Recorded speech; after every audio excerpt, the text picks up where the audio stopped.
Welcome to Read by Robin. We are going to be reading When Otis Courted Mama. This book is written by Kathi Appelt and illustrated by Jill McElmurry.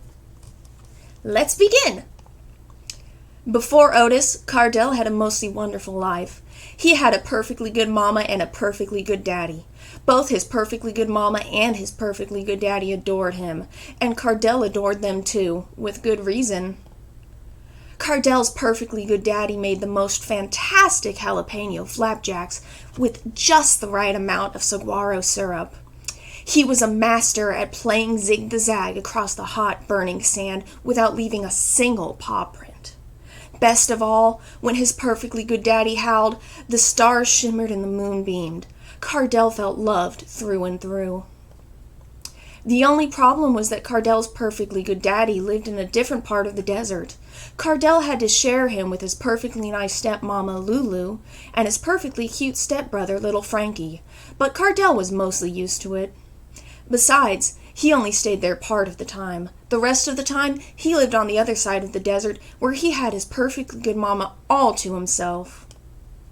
Cardell's mama was a champion scout. She knew how to hunt down pack rats and chuckwallas. Even the sneakiest rattlesnakes couldn't hide from her. Cardell's tummy was always full.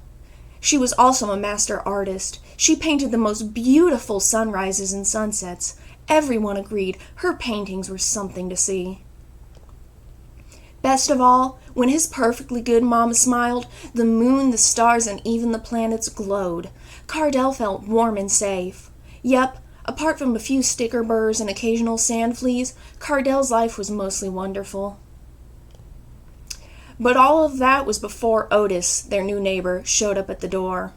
Otis came by their den just as the sun was setting, holding a handful of ocotillo flowers in one paw and a bag full of cactus candies in the other. Cardell felt a grrr from his throat, but Mama seemed delighted. Otis wasn't the first coyote to come courting Cardell's mama. First there had been Cleburne, who was quite a dancer. He and Mama danced all over the mesa, but the more Cleburne danced, the more he slobbered. "We can do without Cleburne," agreed Mama. There was Pierre, who played the accordion so sweetly that even the scorpions swooned. But talk about conceited. Cardell got tired of hearing Pierre talk about Pierre. "Me too," said Mama. Finally, there was Professor Coot. He was quite distinguished, but he was the expert on everything. The flowers, the rocks, the planets, even the sticker burrs and sand fleas. Professor Coot was constantly correcting Cardell. "Enough!" cried Mama. But now, here was Otis. Otis wasn't at all like Cleburne, Pierre, or Professor Coot, but he also wasn't like Cardell's perfectly good daddy. Otis couldn't make jalapeno flapjacks worth beans. When he played zig-the-zag, he left paw prints all over the hot, burning sand, and his howl sounded like he had rocks in the back of his throat. Cardell expected his mama to say, "We can do without Otis." He waited and waited and waited, but adios Otis never came. So Cardell went on alert. His fur bristled, his ears lay back, his grrr got louder. He put Otis on notice. A lesser coyote might have given up, but not Otis. He knew that Cardell was one tough little hombre. So, first he stirred up a batch of prickly pear pudding. Cardell took a bite. His taste buds hummed. Yum! It also turned out that Otis was a terrific pouncer. He pounced straight up into the air as if he had springs in his legs. Then he came back down as fast as a shooting star. Cardell had to admit he was somewhat impressed. Nevertheless, Cardell kept expecting his mama to say, "Adios, Otis." But when those words went unspoken, Cardell's grrr stayed put. Then one evening, Otis told Cardell and Mama the funniest stories. Stories about horned toads and chaparrals and little coyotes with big grrrs. Cardell couldn't help it. He howled with laughter. Those stories settled on Cardell's fur like a warm blanket. Even the moon seemed to smile. Before Otis left that night, he grabbed Cardell's paw and shook it, coyote to coyote. Cardell's grrr got softer and softer and softer until it disappeared altogether. A few moons later, Otis asked Mama to marry him.